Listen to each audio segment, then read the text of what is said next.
বৌমা শাশুড়ির এই ঝগড়ার প্রধান কারণ হচ্ছে জেনারেশন গ্যাপ, ঠিক কিনা? শাশুড়ি এক জেনারেশনের আর বৌমা আরেক জেনারেশনের। শাশুড়ি ভাবে একরকম, বৌমা ভাবে আরেক রকম। শাশুড়ি চায় বউর উপর খবরদারি করতে, বউ চায় শাশুড়ির উপর খবরদারি করতে।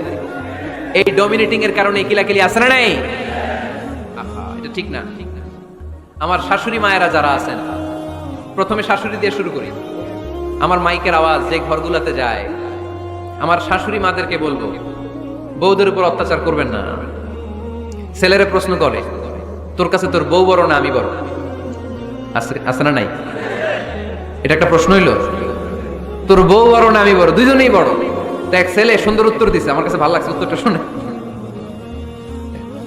এক মা প্রশ্ন করছে, তোর এতদিন আমি লালন পালন করে বড় করলাম, জীবন যৌবন তোর জন্য শেষ করলাম, আজকে বউ পাইয়া বউ তোর আপন হয়ে গেল।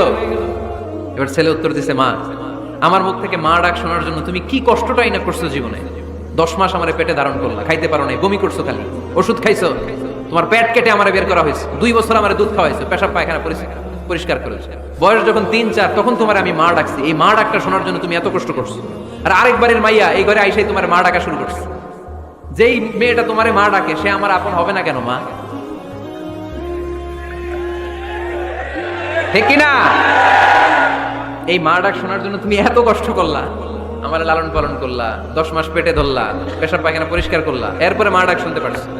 আর আরেকবারের মেয়ে জানা নাই চিনা নাই এসেই তোমার ডাকা শুরু করছে মা। তো যে আমার মারে মা ডাকে তার স্থান তো আমার কলি যায়, ঠিক কিনা? শাশুড়ি আম্মারা যারা আছেন, প্লিজ বৌমাদেরকে কষ্ট দিয়েন না।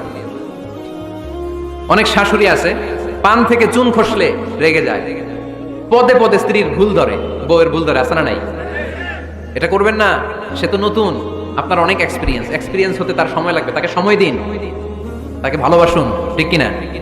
না বুঝে সামান্যতে বৌমারে বদদোয়া দেয়, এরকম আছে না নাই?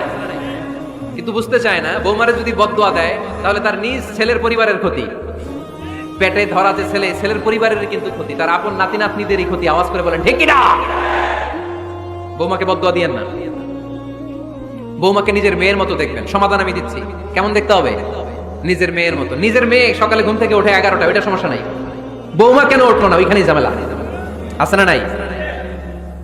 মেহেরবানি করে আপনার বৌমাকে আপনার নিজের মেয়ের মতো দেখেন। নিজের মেয়ের যেমনি আদর করেন তাকেও অমনি আদর করেন। আপনার বৌমারে যদি আপনি কষ্ট দেন, মনে রাখবেন আপনার নিজের মেয়েটাও আরেকবারের বউ হয়ে কয়েকদিন পরে যাবে। আপনি যা যা করবেন আপনার মেয়েকেও তারা ওইরকম কষ্ট দিয়ে বাড়িতে ফিরিয়ে দিবে। চিল্লায় বলেন ঠিক কিনা? খবরদার, টিট ফর ট্যাট।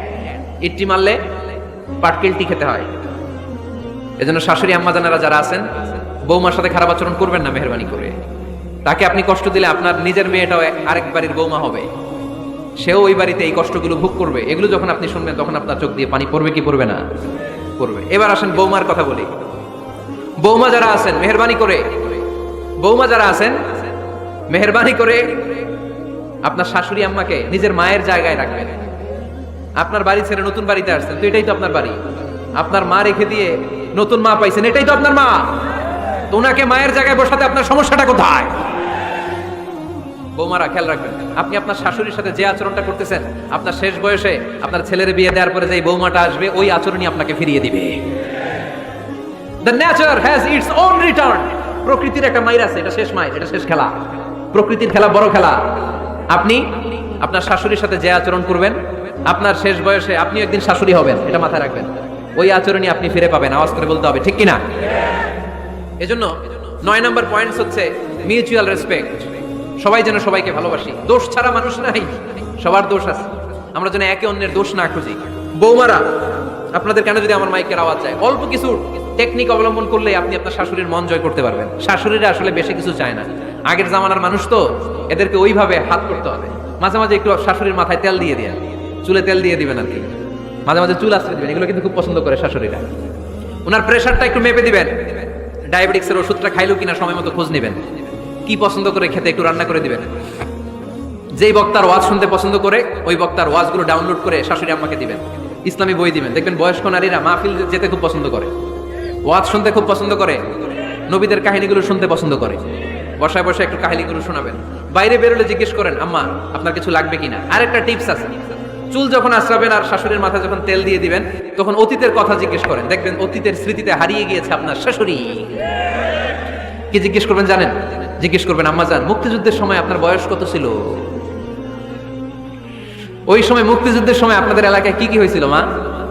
আরেকটা প্রশ্ন করবেন, মা, বিয়ের সময় আপনি কেমন ছিলেন?